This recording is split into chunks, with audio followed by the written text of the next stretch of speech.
नमस्कार और स्वागत है। चलिए आज पर्दे उठाते हैं कल्कि की एक बहुत ही मशहूर व्यंग्य रचना द टाइगर किंग से। ये कहानी है एक ऐसे राजा की जिसके सर पर आप समझिए सत्ता, किस्मत और एक बहुत ही अजीब सा जुनून सवार था। तो आइए इस शाही सनक की गहराई में उतरते हैं। कहानी की शुरुआत ही एक धमाके के साथ होती है। राजा मर चुका है। लेखक हमें शुरू में ही अंत बताकर एक सवाल खड़ा कर देते हैं, भाई अगर ऐसा होना ही था तो आखिर हुआ कैसे? ये एक लाइन हमें फौरन कहानी के रहस्य में खींच लेती है और यहीं से असली सवाल जन्म लेता है।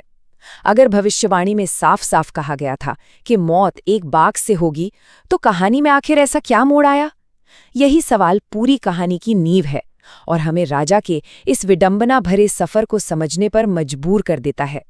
तो चलिए कहानी की शुरुआत में चलते हैं, उस पल में जब एक भविष्यवाणी ने एक राजकुमार की किस्मत हमेशा हमेशा के लिए लिख दी थी। लेखक कल्कि ने यहाँ पर राजा के लंबे चौड़े नाम का इस्तेमाल असल में सत्ता के अहंकार पर कटाक्ष करने के लिए किया है। सोचिए, इतने सारे शाही खिताबों के बाद उसे जाना किस नाम से गया? सिर्फ टाइगर किंग, जो अपने आप में एक मजाक है।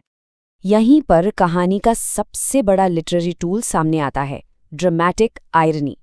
हम यानी पढ़ने वाले ये जानते हैं कि राजा का अंत तो निश्चित है, पर उसे ये बात नहीं पता, और ये जानकारी राजा के हर कदम को एक दुखद तमाशा बना देती है, क्योंकि वो उस किस्मत से लड़ रहा है जिसका अंजाम हम सबको पहले से ही मालूम है।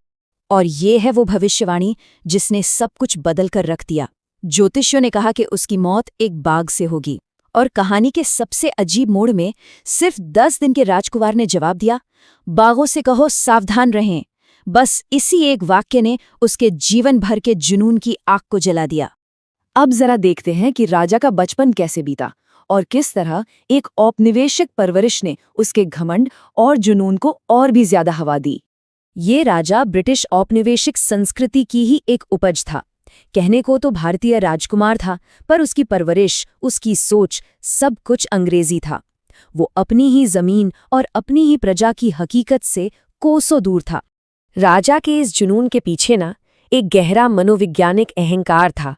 उसे लगता था कि इंसान अपनी इच्छा शक्ति से प्रकृति और भाग्य दोनों को झुका सकता है। वो ये मानता था कि हिंसा के दम पर वो अपनी किस्मत खुद लिखेगा। अब हम ये देखेंगे कि कैसे राजा का निजी डर एक पूरे राज्य के लिए अभिशाप बन गया, और कैसे उसने अपनी सत्ता का बेतहाशा इस्तेमाल सिर्फ अपने स्वार्थ के लिए किया। देखिए, राजा ने एक कानून बना दिया कि उसके अलावा कोई और बाघ का शिकार नहीं कर सकता। उसके लिए ये अपनी किस्मत को काबू करने का एक तरीका था। लेकिन बाघों के लिए ये एक राजकीय नरसंहार से कम नहीं था। पूरे राज्य की ताकत एक आदमी के डर को सच करने में लगा दी गई थी। और जब एक ब्रिटिश अधिकारी ने बाघ के शिकार की इच्छा जताई, तो राजा ने अपनी सनक को खतरे में डालना बिल्कुल गवारा नहीं किया। उसने उस अधिकारी की पत्नी को खुश करने के लिए राज्य के खजाने से पूरे 3 लाख रुपए की हीरे की अंगूठियां रिश्वत में भेज दी। ये साफ दिखाता है कि उसका जुनून राज्य की भलाई से कहीं ज्यादा ऊपर था। आइए अब कहानी के सबसे रोमांचक मोड़ पर चलते हैं, 100वें बाघ की तलाश।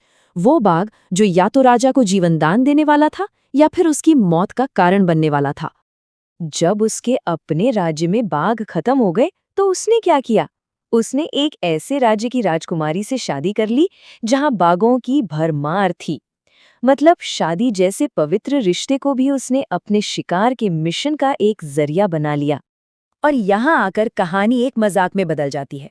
100वां बाघ कहीं मिला ही नहीं, तो उसके दीवान ने चेन्नई के चिड़ियाघर से एक बूढ़ा और कमजोर बाघ मंगवा लिया। उसे राजा के सामने एक आसान शिकार के तौर पर पेश किया गया। राजा ने गोली चलाई और निशाना चूक गया। बाघ तो गोली की तेज आवाज के सदमे से ही बेहोश हो गया। लेकिन किसी में इतनी हिम्मत कहाँ थी कि राजा को सच बता सके।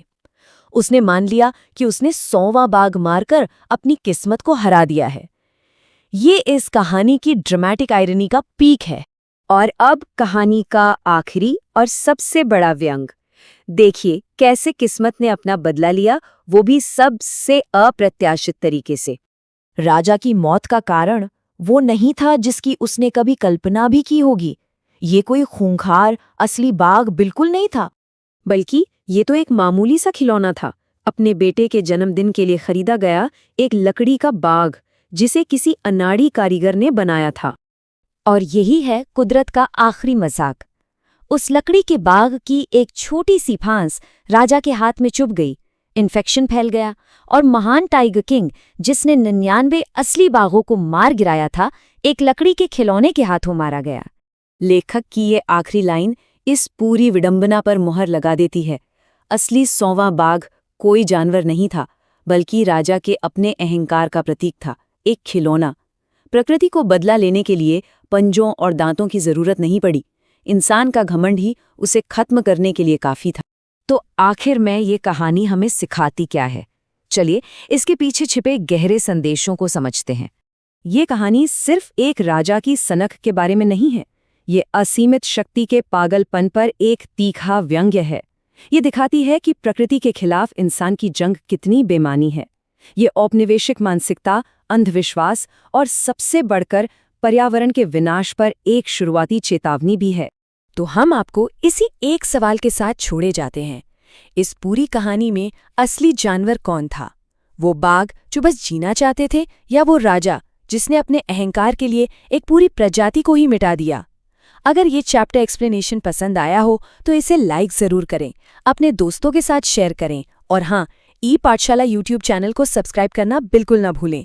याद रखिए, एक शेयर किसी और छात्र की पढ़ाई आसान बना सकती है।